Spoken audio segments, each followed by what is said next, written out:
irmãos, não julgueis para que não sejais julgados, pois com o critério com que julgardes sereis julgados, e com a medida com que tiverdes medido, vos medirão também.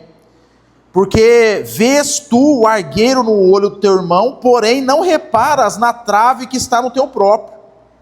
Ou como dirás a teu irmão, deixe-me tirar o argueiro do teu olho, quando tens trave no teu? Hipócrita, tire primeiro a trave do teu olho, então verás claramente para tirar o argueiro do olho do teu irmão. Não deis aos cães o que é santo, nem lanceis ante os porcos as vossas pérolas, para que não as pisem com os pés e voltando-se vos dilacerem.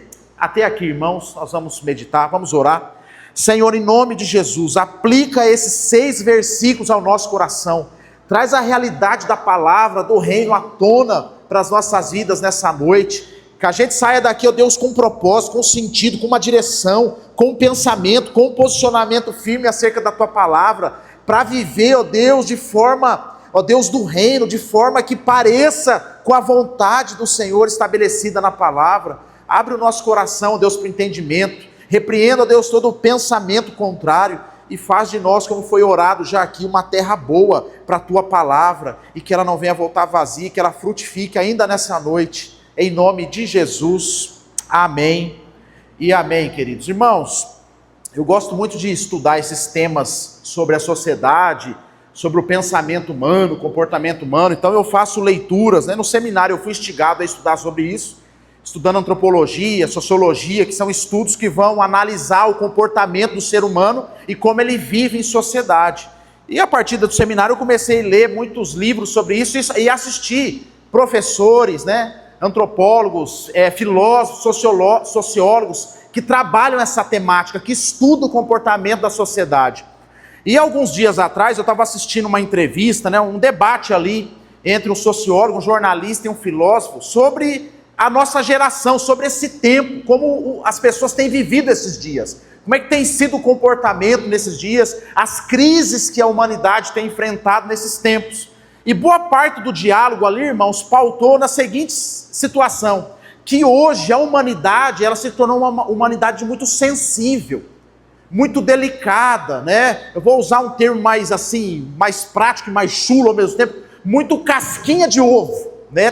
Tudo que fala machuca, tudo que coloca machuca. Então, a gente virou uma sociedade de vidro, né? Isso na visão dos pensadores que pensam a sociedade. Que hoje, assim, muito dos problemas, né, esse aumento das crises emocionais, né, das doenças psicológicas, vem justamente dessa humanidade sensível nossa, né, que não suporta mais as ofensas, não suporta uma crítica, não consegue lidar com o contraditório. Então, a gente vai criando nessa sociedade sensível. E eles vão dizer que desde as crianças, né, por exemplo, a criança está lá fazendo lá uma bagunça, né? Vamos usar um exemplo das minhas aqui. Às vezes vai lá no shopping, quer um negócio, aí esperneia. A minha nunca esperneou no chão, mas eu sei que tem umas, aí elas falam umas birras, mas cair no chão nunca caiu. Mas tem criança que cai no chão e fica lá. Aí o pai não corrige, sabe por quê? Que a psicóloga falou assim, que ele tem um probleminha lá de autismo, não sei do que, ele deu um diagnóstico que você não pode corrigir, então você tem que deixar. Aí o que acontece? Os pais não corrigem. Aí vem na igreja, aí o filho aqui, ele pula todos esses bancos aqui, ó, vai pulando em cima do outro.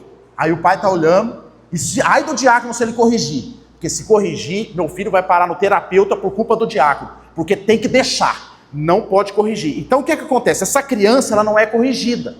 Ela vai se tornar um adulto, um adolescente que não vai suportar uma crítica. Aí, por exemplo, ela vai para a igreja, aí o líder faz uma observação, não, você não pode criticar. Aí o que o sociólogo falou? Esse pessoal, eles se tornam jovem, Fernando, aí eles vão para o mercado de trabalho, eles não querem mais trabalhar de funcionário.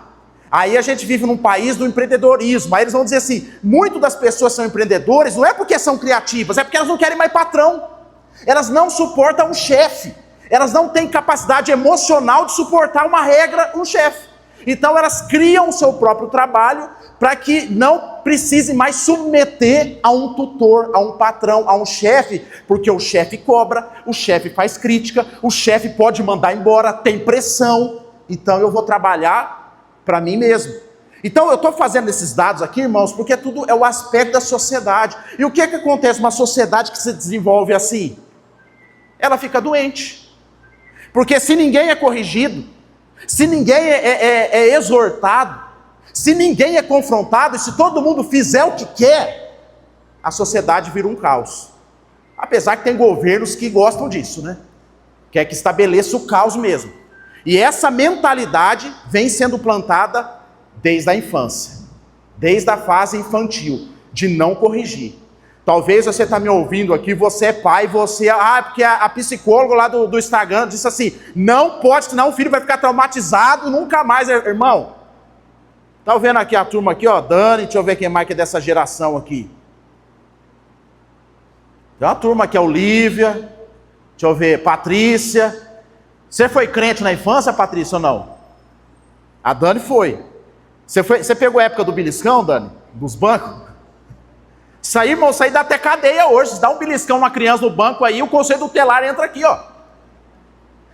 Antigamente, irmão, assim, as igrejas presbiterianas sempre trabalhou com o departamento infantil, mas muito antigamente não tinha esse negócio de culto infantil, dependendo da igreja, era banco.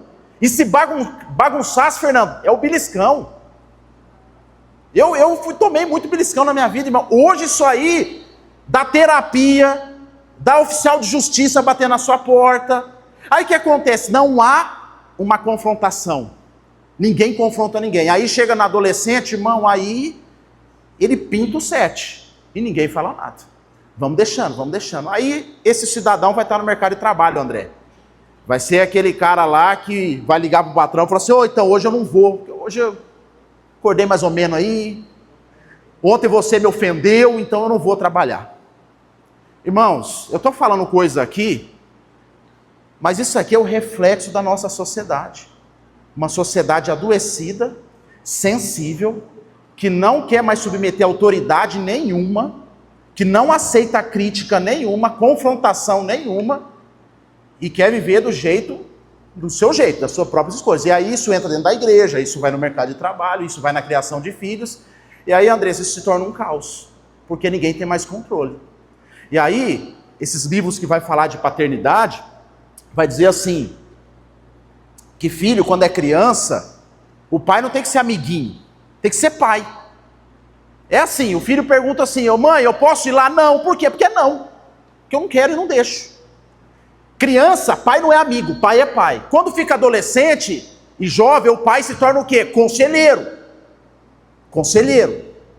Só vai ser amigo quando o filho tiver adulto.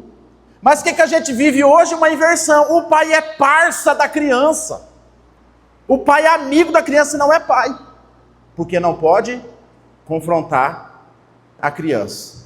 Irmãos, tudo isso eu estou a título de introdução para entrar nesse texto aqui, porque isso faz muito sentido quando entra dentro da igreja. Porque alguns crentes olham para essa sociedade e vai embasar esse pensamento nesse texto. Que Jesus está dizendo assim, não julga para não ser julgado. Está vendo? Jesus falou que não é para julgar ninguém. Então deixa todo mundo viver a vida aí. Não critica ninguém, não exorta ninguém. Não, você viu que a Bíblia diz, hein? Você está me julgando, hein? A Bíblia diz, não julgue para não ser julgado. E muitas pessoas, irmãos, têm embasado esse comportamento numa interpretação equivocada desse texto. Muitas pessoas têm visto, Olinto, as pessoas ir para um buraco e não fala nada, até dá um tapinha nas costas, porque assim, eu vou julgar? A Bíblia fala que é para não julgar. Então, irmãos, dito isso, o caos que vive a nossa sociedade no que diz respeito ao comportamento humano, e uma interpretação equivocada desse texto, a minha proposta é trazer uma boa interpretação desse texto, para que a gente possa remediar esse comportamento, essa sociedade, a começar de nós dentro do nosso lar. Com esse texto aqui que Jesus nos ensina, não julgueis para não ser julgado. A intenção de Jesus, irmãos, é amordaçar a boca da gente. A intenção de Jesus é dizer assim, ninguém fala nada de ninguém, ninguém corrige ninguém, deixa o mundo do jeito que está. Será que é isso mesmo que Jesus estava pensando aqui? Porque se for isso, irmãos, a Bíblia inteira é contraditória. O próprio Jesus aqui nos textos, ele vai condenar fariseus. Ele vai condenar comportamento humano. O próprio apóstolo Paulo vai chamar a atenção das igrejas para exortar mutuamente. Então, se Jesus está dizendo aqui que não é para julgar, toda a escritura, irmãos, é contraditória. Obviamente, irmãos, que não é isso que Jesus está querendo dizer aqui. O que Jesus está querendo nos ensinar aqui, irmãos, é a boa interpretação desse texto. O julgar aqui que Jesus está querendo dizer, não é uma observação acerca de um comportamento equivocado. A ideia de quem julgava aqui era a ideia de condenação. O que Jesus está combatendo aqui, Fernando, é um sujeito que manda o outro para o inferno. É um sujeito hipercrítico sem misericórdia. Já viu gente assim? Fulano de tal morreu, você viu, rapaz? Desviou essas horas lá, ó. Está no inferno. Eu já fui num velório, irmãos. Não vou falar o nome da denominação, mas era uma outra denominação, e o pastor, muito radical nesse discurso, o sujeito morreu num acidente de moto, e ele era filho de crente, era crente ali na sua adolescência, se desviou, né? E ali ele morreu, e o pastor lá pregando no velório, eu estava lá, a pessoa que morreu era amigo da nossa família, eu nem era crente essa época aí, e o pastor disse assim para os pais, sentados assim, do lado do caixão: esse menino está no inferno. E nós que está aqui, a gente tem que prestar atenção para onde nós vamos. É esse tipo de julgamento, irmãos, que Jesus está condenando aqui. É gente que dá sentença para o outro. É gente que olha para o outro apenas com um olhar destruidor. Não é gente, Andrés, que está interessada na melhora das pessoas. É gente que com a sua crítica está interessada na destruição das pessoas. O que Jesus está combatendo aqui, Fábio, é esse tipo de mentalidade, esse comportamento. É o crítico assassino. É o assassino de reputação. É aquele sujeito caça-pecado. Conhece esse? É aquele que, se a pregação for boa, se o culto for bom, ele fica triste. Mas se o pastor vir aqui contar um caso de disciplina eclesiástica, contar assim: irmão, quero chamar aqui o irmão fulano, que ele foi disciplinado, o irmão vibra, o irmão celebra, o irmão se alegra quando o outro é punido. É o irmão que olha no meio evangélico ou no meio católico, quando um padre ou um pastor ele cai numa situação de pecado ali, o irmão celebra. O irmão não fica triste com isso, ele fica alegre. Outro dia eu achei um exemplo muito bom que o André trouxe aqui. Quando a pessoa vai acessar a internet, vou escutar uma pregação do Hernandes. Aí está lá na página, pregação do Hernandes, e no outro lado, Fuxico Gospel, pastor caiu no adultério. Qual que você assiste? Ah, não, vamos ver o caso aqui primeiro aqui. E aí vem para as igrejas, isso transforma em pedido de oração. Irmãos, vamos orar, né? Porque você viu um pastor lá? Você viu o irmão fulano lá? Mas o que está por trás disso, irmãos, é o que Jesus está condenando aqui. É o hipócrita. É aquele que visa apenas a destruição da reputação. É esse tipo de comportamento que Jesus está condenando. Não uma exortação positiva, uma crítica, como diz aí, construtiva, uma crítica pontual, de um comportamento pontual com a intenção de melhorar. E aí, Dani, nós dois sofremos nesse negócio. Por que eu estou citando a Dani? Porque eu e ela temos o mesmo temperamento, a gente lidera pessoas. Aí quando a gente faz uma observação, pastor não gosta de mim, pastor fala rude comigo, pastor quer me destruir. Irmão, a gente só é colérico, só. A gente ama, a gente quer o bem. E aí quem convive comigo e tem essa liberdade de eu poder dialogar com a pessoa e apontar, e a pessoa não é aquela que escuta a minha cobrança ou a minha crítica vai embora, aquela que ela vai perceber que no fundo eu estou interessado no bem dela. Nunca estive pensando na destruição dela. Mas quem tem um temperamento talvez mais forte é confundido com alguém que quer o mal da pessoa. E aí o contrário é verdadeiro. Aí você pega os temperamentos frios, que é aqueles que não vão para o confronto, não vão para o combate. E aí existem temperamentos que não vão confrontar, Fernando, porque ele não quer confusão. E aí o que acontece? A pessoa vai para o abismo, e aí em nome da paz, da falsa paz, eu não confronto. Você está entendendo a inversão de valores que a gente vive hoje? Ou existe o hipercrítico, aquele que está afim da destruição, Ou existe aquele que não fala nada porque não julgueis, para não ser julgado. E aqueles que talvez tenham um temperamento um pouco mais explosivo, quando fala, é interpretado como alguém que é um mal. E aí Jesus vem com esse texto. Bom, irmãos, de forma prática, como observar um texto como esse e aplicar para a nossa vida? A primeira coisa que Jesus nos mostra aqui de 1 a 5, irmãos, é que a gente precisa fazer uma autocrítica primeiro, acerca do nosso testemunho. A intenção de Jesus aqui não é dizer quem tem que criticar ou não, se deve criticar ou não, é a gente olhar para dentro de nós mesmos. Só que a gente olha para um texto como esse, e já pensa assim, eu não vou criticar, vai que os outros me criticam. Não, o que Jesus está dizendo aqui é, olha para dentro de si. A intenção desse texto de 1 a 5 é mostrar assim, sabe, sujeito, você que tem sede de crítica, você que tem sede de cobrança, olha para a trave que está nos seus olhos. A trave é uma viga de madeira gigante, e o que está no olho, o cisco que está no olho do irmão é aquele step, lembra que você pega na madeira, às vezes ele entra no dedo, é um negocinho pequenininho. E normalmente quem tem trave nos olhos é aquele que enxerga tudo no outro, menos a bondade e a misericórdia. Você pode ver, o hipercrítico, isso assim, irmãos, é praxe, via de regra. O hipercrítico foi assim, a calça do pastor, o cabelo da Olívia, o óculos do Mateus, é o sujeito que está com uma trave enorme nos olhos. Porque quem consegue fazer autocrítica não vai perder tempo, irmão, olhando bobagem.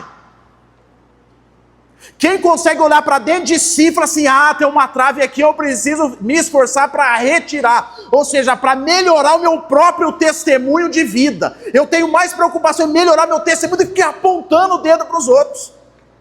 Só aponta o dedo para os outros, mas quem tem tempo de fazer isso porque não está olhando para dentro de si. É isso que Jesus está querendo nos ensinar. E aí ele vai chamar esse sujeito, falando, de hipócrita. Que é o cara que observa tudo, menos ele. Ô irmão, e como igreja é cheia dessas coisas, hein?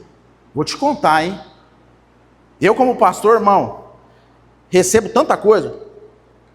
Ó, o pastor, tem que ver a irmãzinha lá, ó o decote. Apesar que aqui não tem esse negócio de roupa, né? Só um exemplo, tá, irmão? Ó o irmãozinho lá, igual o outro dia na igreja do outro pastor amigo meu lá, o irmão foi de boné visitar a igreja, o presbítero chegou nele lá, irmão, pode tirar o boné. Pensa, irmão. Ô Pedro, pode tirar o chapéu, viu Pedro? Chapéu aí na igreja. Ainda bem que se entrar o irmão de boné, Pedro, você nem pode falar, porque eu uso a boina. Irmão, cada coisa que chega, irmão, que você nem imagina. Ninguém está preocupado com a vida espiritual das pessoas. E normalmente, irmãos, quando você vai observar o fruto, André, é gente, irmão, que está com uma trave gigante no olho, mas ele, não é que ele, é no sentido assim, eu estou vendo o meu, não vou tirar, ele nem consegue enxergar que está sujo. Ele está tão cego que ele acredita na própria religião dele, que aquela é a verdade da vida dele, que aquela é a verdade bíblica, e ele passa a olhar detalhes da vida das pessoas. E aí Jesus nos ensina aqui, irmãos, meu amigo, olha para dentro de si, olha para o seu coração, faz a oração lá, vê se há em mim, Senhor, algum caminho mau. Ô irmão, se a gente fazer essa oração, irmão, nós vamos encontrar. Às vezes eu converso com os irmãos, às vezes, com as minhas filhas mesmo, elas vêm assim, que lá a gente tenta dialogar assim, quando é erro assim grave, a gente trata como pecado já. E aí pecado é o quê? É perdão. Aí quando é situação, é desculpa e tal, aí fala assim para meu pai, perdoa, pai. Eu falo, lógico, filha, que eu perdoo. Quem sou eu, irmão, para não perdoar? Que direito eu tenho, irmão, de não perdoar? Fala para mim, quem sou eu? Eu falo, filha, claro que eu perdoo. Só que o que ela está querendo dizer com o perdão? É deixar ela assistir de novo a TV que eu deixei ela de castigo. A proposta dela de perdão, Fernando, não é assim, o meu coração perdoador. É eu abrir mão da consequência. Eu falo, não, o pai perdoa, mas o castigo continua. No meu coração a ofensa foi perdoada, mas a consequência dos nossos atos, ela continua. Eu não tenho como tirar isso, porque se eu tirar isso, didaticamente eu não estou te educando. Mas eu digo para elas, quem sou eu para não perdoar, irmão? E às vezes a gente vive um tempo, irmão, que as pessoas acham que tem o direito de reter perdão para as pessoas. Enquanto não fizer isso, não, irmão. Quem pensa assim, irmão, talvez é alguém que está com uma trave gigante nos olhos que não consegue enxergar o seu próprio pecado. E a oração do Pai Nosso vai nos ensinar: perdoa, Senhor, as nossas dívidas, assim como nós perdoamos os nossos devedores. E não nos deixe cair em tentação, a tentação de não perdoar.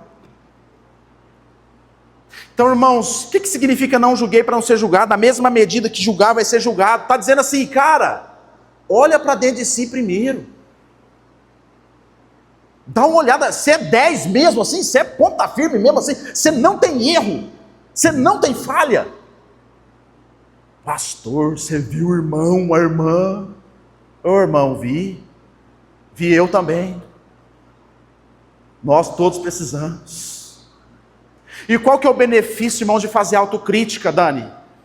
A gente tem autoridade depois para exortar, quando existe uma situação pontual. Agora, quem não faz autocrítica é falador, é exortador, mas a pessoa vai ouvir e vai sair por aqui. Já viu gente assim? A pessoa vem corrigir você, você fala assim, tá até certo o que você está falando, mas eu não vou fazer porque é você que está dizendo.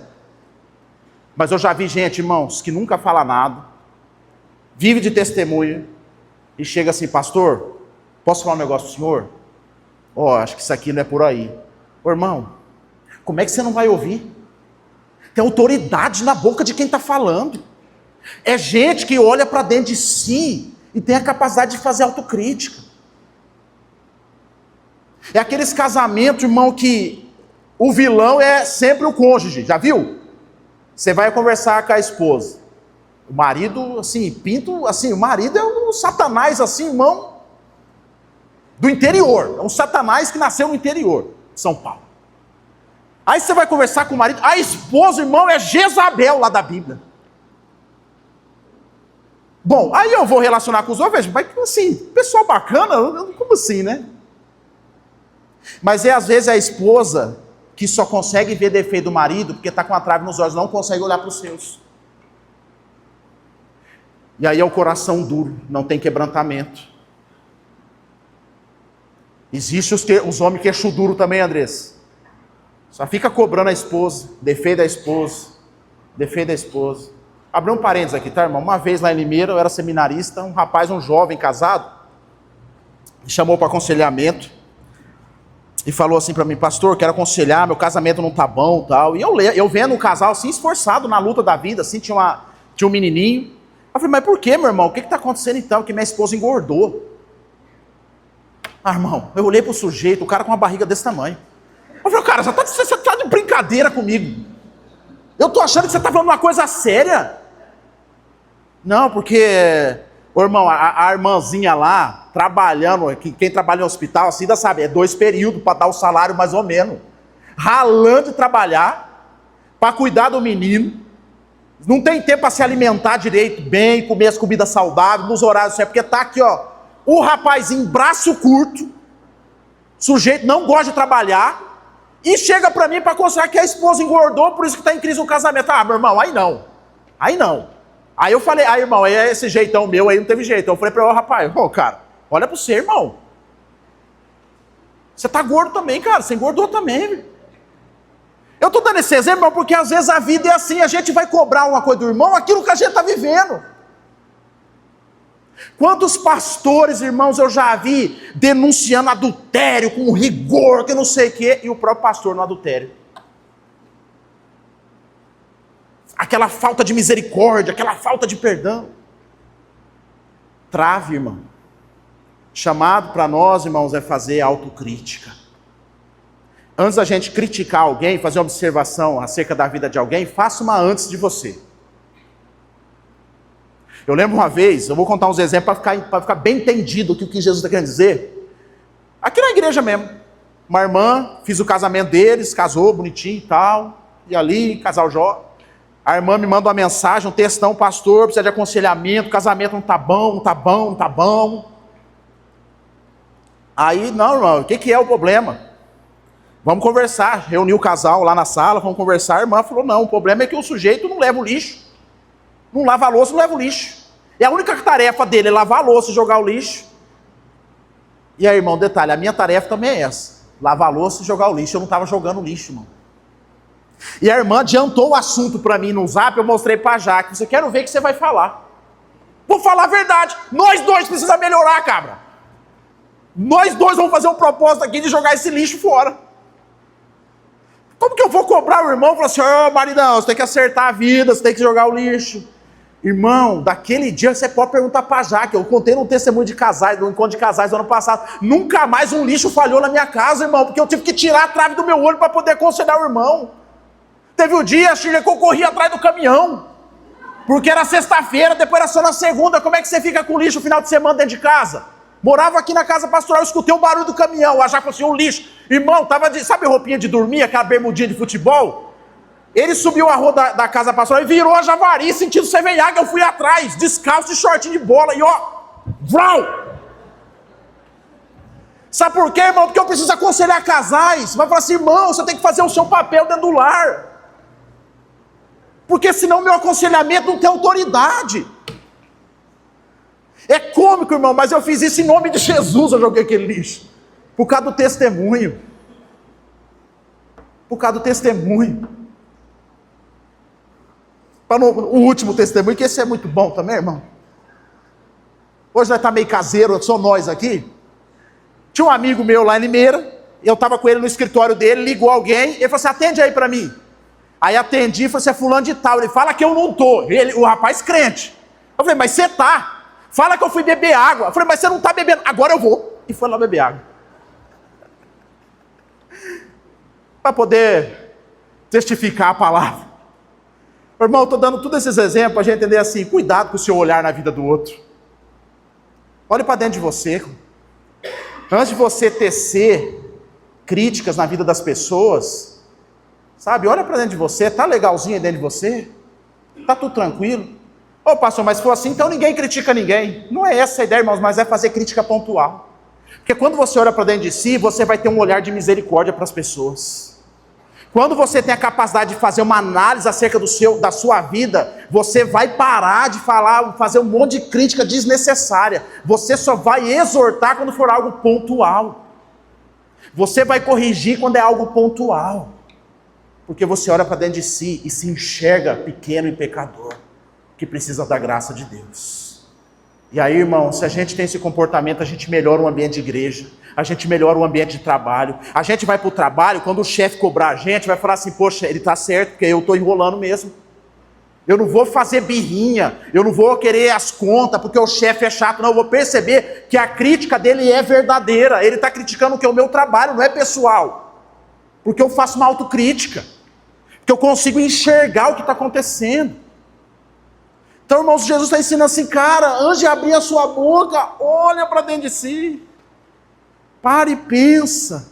Medita no seu comportamento, porque à medida que você julgar, você vai ser julgado. Então, se você for uma pessoa muito crítica, irmão, não espere também misericórdia. Você é alguém que planta contenda, é fofoqueiro, fala mal de todo mundo, não espere misericórdia. Porque não, existe uma lei da semeadura. O que aquilo que é bom para mim, eu planto. Sabe, e às vezes as pessoas esquecem dessa lei. Planta o mal e quer colher bem. Não funciona assim. Não funciona assim. Se eu quero o bem para a minha vida, eu planto o bem. Ainda que o bem demore para chegar na minha casa. Mas o que depender de mim, eu vou plantar boa semente. Para que eu possa colher boa semente, que é uma medida aqui, irmãos. A medida que eu lidar com a vida vai lidar comigo. E aí, por isso que pessoas muito críticas em cargos de liderança, quando cai, muitas vezes não consegue se levantar, sabe por quê? Porque a falta de misericórdia que ele teve com as pessoas, ele não consegue sentir misericórdia na vida dele. Porque ele mesmo vai se autocobrar, ele não vai se admitir pecador. Porque ele se julgou bom demais, então como que eu tenho chance? Mas é isso que Deus faz, irmãos. Deus quebra o vaso para fazer de novo.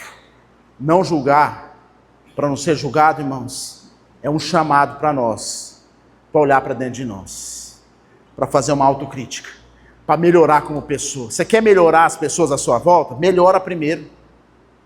Melhora. Você quer que o seu marido melhore? Renato, melhore primeiro. Quer que ela melhore, Fernando? Seja um bom homem primeiro. Mas não, a conta é o contrário. Vamos lá, você tem que mudar para como dá. Não, irmão, melhore você. Você quer que o seu patrão melhore com você? Se torne um bom funcionário. Melhore, comece em você. Autocrítica. E aí Deus vai fazendo a obra. Amém, queridos? Para finalizar, irmãos, no versículo 6, o que esse versículo tem a ver com esse texto? Alguns teólogos vão dizer que ele é um versículo separado, outros vão colocar ele no próximo texto, mas a linha que eu mais gosto aqui é que coloca junto com esse aqui. Né? No original aqui é como se fosse o mesmo assunto. E aí ele fala assim: não deis aos cães o que é santo, nem lanceis entre os porcos as vossas pérolas, para que não as pisem com os pés, e voltando-se vos dilacerem. O que significa isso? Cães e porcos, no contexto bíblico, irmão, não eram igual ao nosso. Hoje, se você falar mal de um cão, irmão, dá prisão. Se você falar de um cão, você chamar o diabo hoje de cão, quem gosta de cachorrinho, te pega na esquina. Porque não é o mesmo cão que nós estamos falando. O cão não era selvagem, de rua, vivia nas regiões periféricas da sociedade, era um animal meio que desprezível no período da Bíblia. E o porco traz a ideia de impureza. Então, quando Jesus usa a figura do cão e do porco, não está falando do seu cãozinho de estimação hoje. Está falando de um cão no período lá. E o que ele está dizendo aqui, irmãos? Para não dar aos cães o que é santo, nem pérola aos porcos. Aquilo que é puro, aquilo que é espiritual, aquilo que é de Deus, aquilo que é poderoso, precisa ter critério na nossa vida. Não pode sair dando para qualquer pessoa, distribuindo para qualquer pessoa.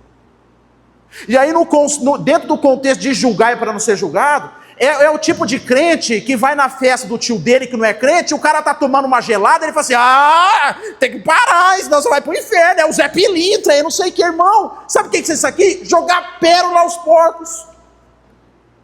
É jogar o que é santo pro impuro. O que Jesus está nos ensinando aqui, irmãos, que a gente precisa ter discernimento espiritual. Nem tudo que é bom para a gente, nem tudo que é puro, a gente precisa lançar e vender assim, irmãos. Tem pessoas, Patrícia, que o coração vai estar fechado, é escarnecedor. Então não adianta ficar falando de igreja, é testemunho, é autocrítica, é comportamento. Aí eu vejo uns crentes, irmão, que vive pouco e fala muito. Aí sobra até para quem está vivendo a vida certa, porque eles acham que a igreja é tudo igual, né? Vê aquele povo lá que vive falando, exortando todo mundo aí fora, criticando, só que não tem um comportamento justo. Aí acha que a igreja todo mundo é assim. Então não dá o que é santo aos cães, é você ter um olhar, ter um discernimento que nem tudo que é de Deus, Pedro, a gente compartilha. Ô pastor, e o ID, a evangelização? Tem, continua com a vida. Com a vida. Esses dias atrás um irmão veio me aconselhar: ô pastor, eu faço um trabalho lá, que o pessoal é católico.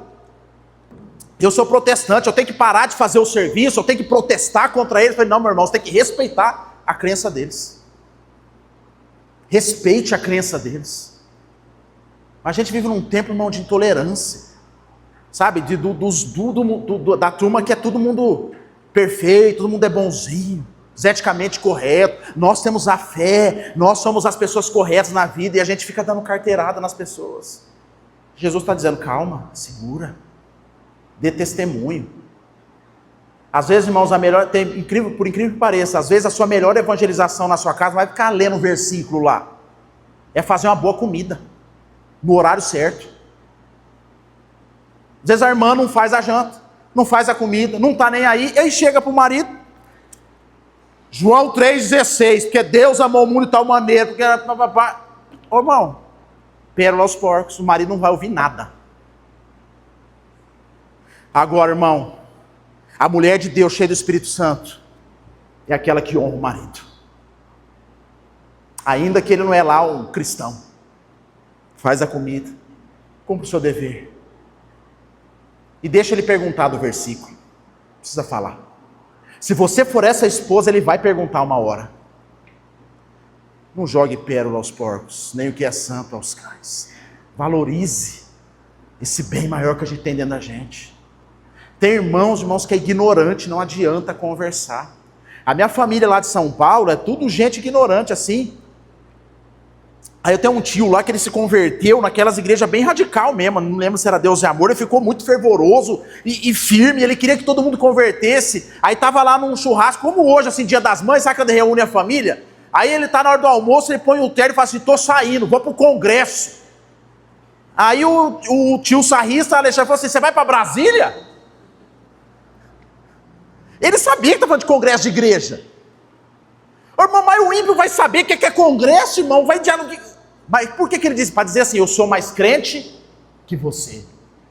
É aquele sujeito que ele está no churrasco de família, ele vai vir para o culto hoje, ele fala assim, gente, eu estou indo embora que eu estou indo para o culto.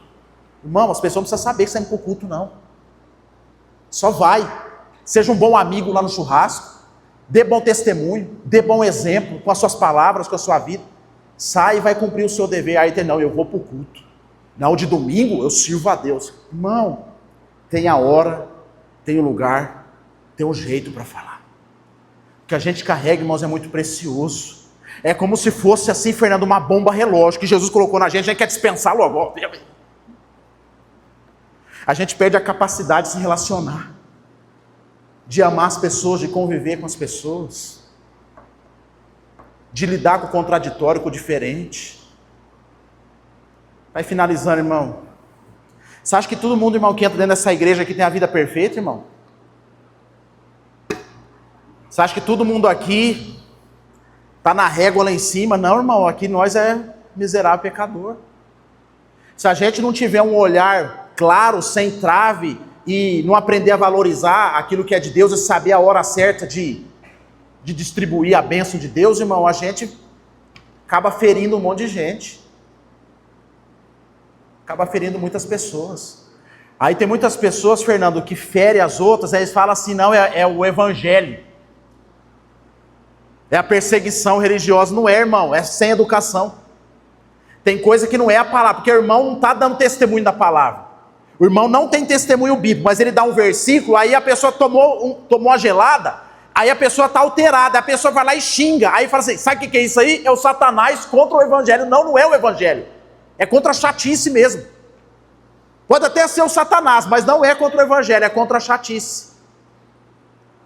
Porque o evangelho precisa entrar aqui dentro, transformar aqui dentro, e a partir de mim ele vai sendo diluído. Sabe o filtro? Que a água passa pelo filtro, depois a gente bebe? Tem gente que quer passar direto, não quer passar pelo filtro, aí não funciona. Tem certas experiências, Isaac, que a gente tem com Deus, que não é para as pessoas, é eu e Deus. Para que serve essa experiência? Para mim com Deus, eu e Deus. E a partir dela eu vivo uma vida com as pessoas. Sabe o que as pessoas fazem? Tem uma experiência com Deus e quer reproduzir na vida das pessoas. Não adianta, irmão, não reproduz. Às vezes Deus fala algumas coisas com você. Deixa eu falar um negócio, é com você, não é com as outras pessoas. Aí o irmão vai lá emocionado contar o testemunho dele, que Deus falou comigo, que o céu se abriu, que Deus se manifestou, que eu tive uma manifestação do Espírito. Aí o irmão escarnecedor, sabe o que ele vai fazer? Vai dar risada. Sabe o que significa isso? Jogar pérola aos porcos. É não discernir o ambiente que a gente está dialogando sobre isso. É aquele irmão que vai para um congresso, culto do congresso das mulheres, lá não sei aonde, congresso dos homens, congresso... Aí Deus vai lá e faz algo especial com ele. Aí ele chega na igreja e fala assim, a partir de agora tem que ser assim. Ele quer reproduzir aquilo que foi com ele lá. E aí, irmãos, nem todo mundo é assim. As experiências que a gente tem com Deus, passa por aqui e através de nós, Deus usa. Está aqui o André, nosso professor. Eu e o André, os irmãos que mais prega aqui, tem uso da palavra da Bíblia aqui. Nós somos iguais, irmãos, do jeito? Não. A didática é diferente. O pensamento, a forma de se manifestar é diferente. Mas o Deus é o mesmo, André. Porque Deus se mistura dentro da personalidade do André, para usar o André na personalidade dele, não na minha. Deus se mistura na minha personalidade, eu tenho as minhas próprias experiências, para que Deus me use do meu jeito e não do jeito do André. Não é uma reprodução. Então, quando eu tento forçar isso, irmãos, é de falta de discernimento espiritual. De dar aos cães aquilo que é santo, sendo que aquilo é para nós. Isso entra no contexto aqui da exortação também. Tem certas pessoas, irmãos, que a gente não tem que exortar, encorajar. Tem certas pessoas que é a vida mesmo que vai tratar. Não cabe a gente. É o Espírito Santo mesmo que vai trabalhar. Agora, quem está perto, irmão, quem é irmão, a gente exorta. Quem está próximo, quem está compreendendo o entendimento, a gente exorta. Para finalizar, irmãos, é aquele sujeito que faz 3 anos que não aparece aqui na igreja. Aí ele veio hoje, no Dia das Mães, ele veio ontem, né, no Dia da Mulher, ele veio hoje à noite, ou ele vem na programação dos homens. Aí a nossa primeira palavra é: oh, era a hora já, hein? Sumiu? A gente faz isso, Alexandre, com quem dá nosso aqui, ó. Ô irmão, não veio aí? Mas aquele que está distante, irmãos, a gente não faz esse tipo de coisa.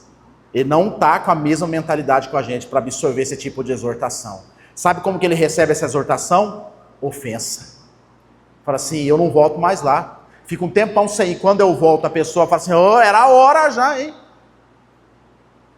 Tá crente? Não? Desviou? Pérola aos porcos. O que é santo aos cães.